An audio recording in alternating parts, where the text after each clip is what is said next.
Hello, it's Mr. Miller. Welcome to video 2F, more about corresponding parts.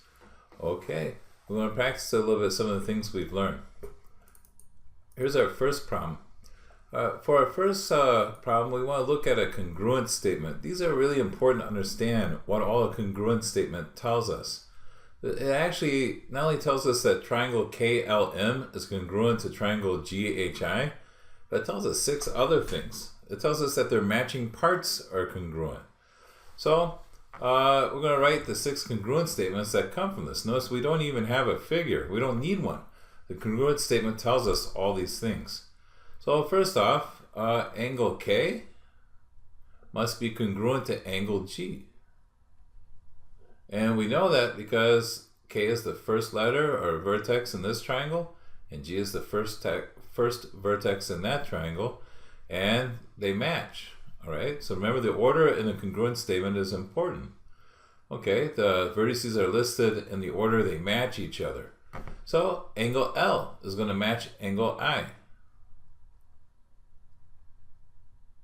Angle H. Then angle M is going to match angle I. Okay, this also tells me about statements. If I take the first 2 vertices, KL, the segment between them is segment KL. That's a K, believe it or not. And that matches the segment I get when I take these 2 vertices, GH. Okay, if I take K and M, the first and the third, so I would get KM, segment KM, matches the first and the third here, GI. And the last pair of sides that have to match are when I take the last 2 letters, LM. That side has to match HI. So without even having a diagram, we can tell the 3 pairs of matching angles, the 3 pairs of matching sides. Okay, now I have a really good problem here. It's actually true-false, but it's pretty involved true-false. I have 4 true-false questions here. Here we have 2 triangles that are congruent. That's what they give us here in this first statement. Triangle ABC is congruent to triangle EFG. Let's write a true or false statement, true or false for each statement. If the statement is false, explain why. Well, the first one is that the measure of angle A is 45. I really have no idea right now. I'm going to have to kind of figure out what this angle is and then decide if that's true or false. So as I look, angle A is marked as 3x plus 20. It matches angle E, which is marked as 5x minus 80. I can set those 2 expressions equal to each other because these 2 angles are supposed to be congruent. I know they match from the statement. A is the first vertex here, E is the first vertex there. Okay, so if I set them equal to each other, I guess I'll do that down here. 3x plus 20 is equal to 5x minus 80. I'm going to subtract 3x from both sides. And just some algebra, I get 20 is equal to 2x minus 80.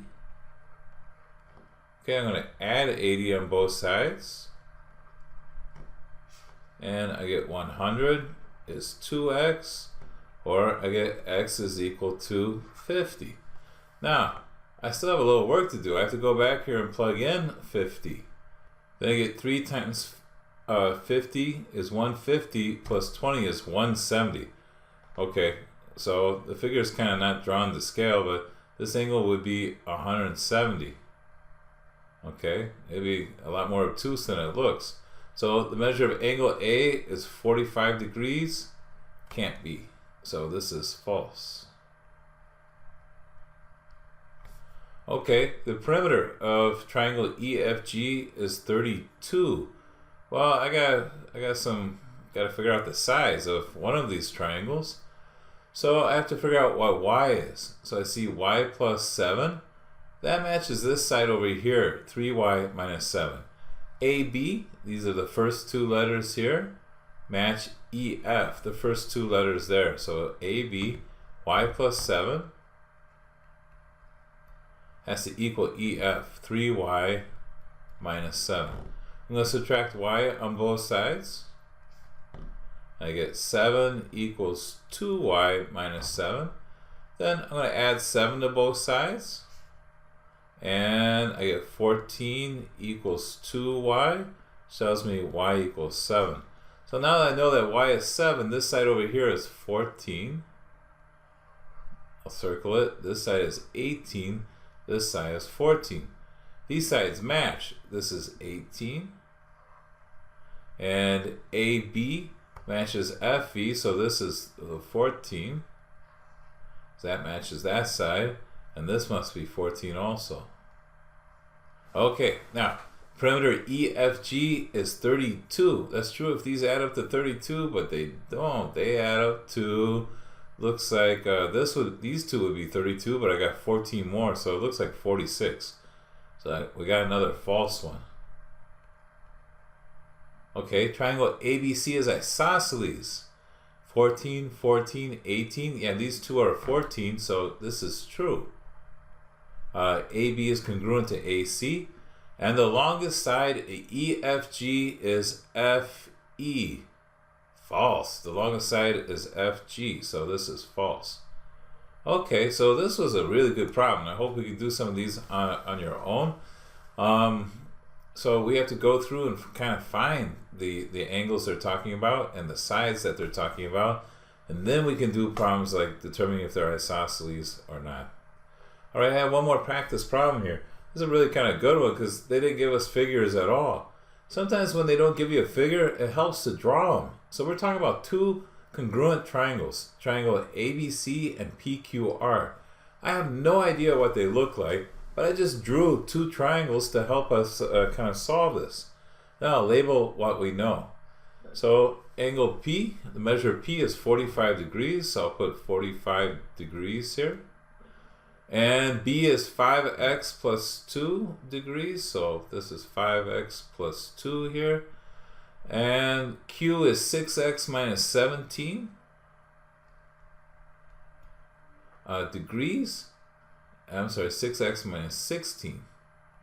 So make that a 6.